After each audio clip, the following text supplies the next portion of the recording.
सपा के पूर्व कैबिनेट मंत्री अभिषेक मिश्रा ने लव जिहाद कानून को सही बताया है।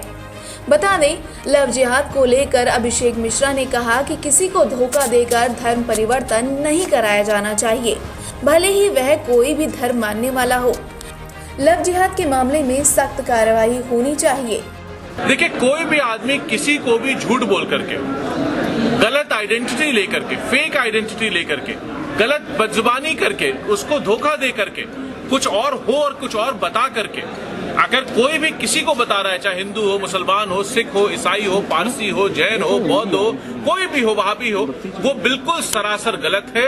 उसके खिलाफ सख्त से सख्त कानून होना चाहिए। सर, लव जिहाद का कानून जो बना हुआ है, ये सही है आपने नजर? किसी के भी खिलाफ हो, सिर्फ एक धर्म और उसकी बात नहीं है। जो भी आदमी झूठ बोलेगा, आपका, अगर मैं हूं, आप हो, कोई भी हो, हमारे जितने मीडिया के साथी सामने इनमें कोई हो, आप झूठी आइडेंटिटी लेकर के, गलत नाम लेकर के, चाहे हिंदू हो, चाहे मुसलमान हो, चाहे सिख हो, चाहे ईसाई हो, आप बोल रहे हो, उसके खिलाफ सख्त से सख्त कानून होना चाहिए। देखिए, जो मंशा है उसकी कानून के, जो अगर उसका जो स्पिरिट है, किसी को धोखा बना दे करके अगर किया जा रहा है, तो निश्चित रूप से वो कानून जो है जिस तरीके से बना है वो सही है। लेकिन जहां जिन लोगों को लव के बारे में कुछ नहीं पता, जिनको प्यार और मोहब्बत नहीं पता, जो उत्तर प्रदेश को बांटना और लड़ाना जानते हैं, जो धर्म के नाम पे लड़ाना जानते हैं, उनको इस कानून से क्या लेना देना, उन्हें पता ही नहीं लव क्या होता है, तो उसके बारे में क्या बताएंगे?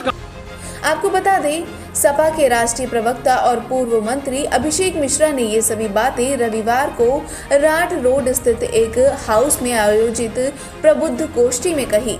लव जिहाद के मामले के अलावा मिश्रा ने पार्टी के वोट बैंक बढ़ने की भी बात कही। गोष्ठी में बतौर मुख्य अतिथि अभिषेक मिश्रा ने कहा कि सपा का वोट बैंक लगातार बढ़ रहा है। बीते 17 के चुनाव के मुकाबले साल 2020 में 16% वोट बैंक बढ़े हैं। हालांकि यहां उन्होंने आरोप लगाया कि भाजपा ने चुनाव में सत्ता का दुरुपयोग किया है। उन्होंने कहा कि तानाशाही ज्यादा दिन तक नहीं चलेगी।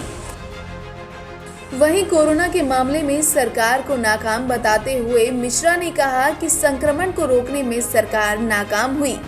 जब सैकड़ों केस थे तब लॉकडाउन लगा दिया गया, और जब लाखों केस मिल रहे हैं तो लॉकडाउन को खोल दिया गया है। उन्होंने कहा कि लॉकडाउन की सजा पूरा देश भोग रहा है।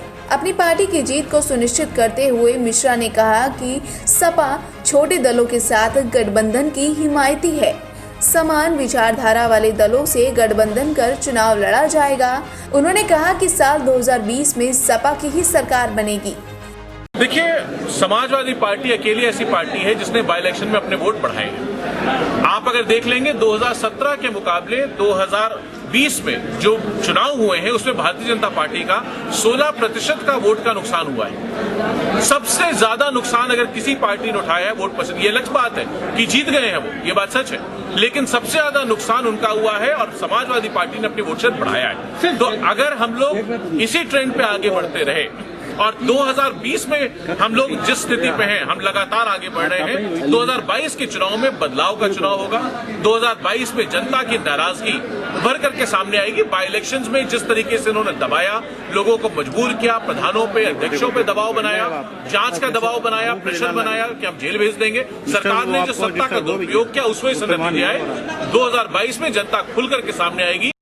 यहाँ आपको बता दें कि सपा के राष्ट्रीय अध्यक्ष अखिलेश यादव लव जिहाद कानून का विरोध जता चुके हैं। उन्होंने विधानसभा में भी इस बिल का कड़ा विरोध किया था। वहीं अब उनकी पार्टी के ही पूर्व कैबिनेट मंत्री इस बिल को सही बता रहे हैं।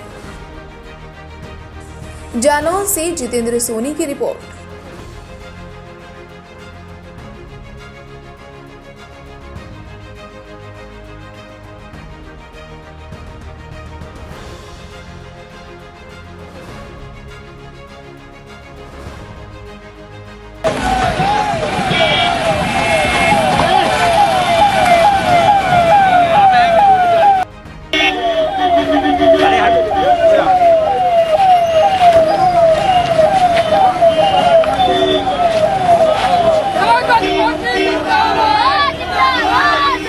जिंदाबाद